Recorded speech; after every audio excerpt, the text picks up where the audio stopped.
জাদুঘরে ঢুকতেই একটা অন্যরকম অনুভূতি, চারপাশে ইতিহাস, সংস্কৃতি আর মানুষের জীবনধারার ছাপ। আজকে আমি আসছি আগ্রাবাদের জাতিতাত্ত্বিক জাদুঘরে।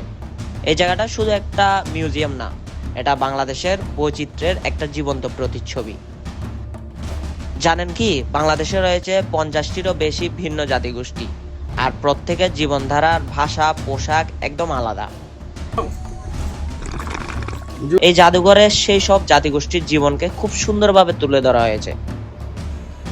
যেমন ধরুন চাকমা জনগোষ্ঠী, তারা মূলত পার্বত্য অঞ্চলে বসবাস করে।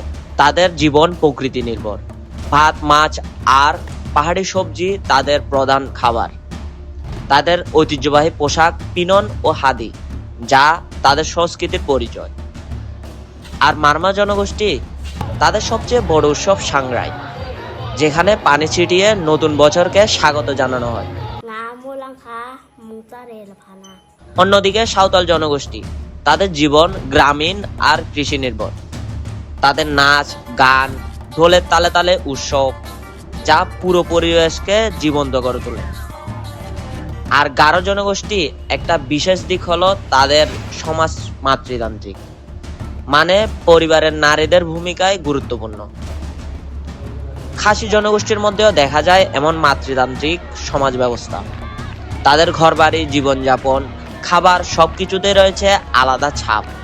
প্রতিটি গ্যালারিতে আপনি দেখতে পাবেন পুরনো সময়ের ঘরবাড়ির মডেল, ব্যবহার করা জিনিসপত্র, এমনকি তাদের দৈনন্দিন জীবনের দৃশ্য তুলে ধরা হয়েছে। এত ভিন্নতা, এত বৈচিত্র্য, সবকিছু মিলিয়ে আমাদের বাংলাদেশ। এই মানুষগুলো, তাদের সংস্কৃতি, তাদের জীবনধারা আমাদের দেশকে আরো সৌন্দর্য করে তুলেছে। আমরা হয়তো অনেক কিছুই জানি না, কিন্তু এই জাদুঘরে আমাদের সেই অজানাকে চিনতে সাহায্য করে।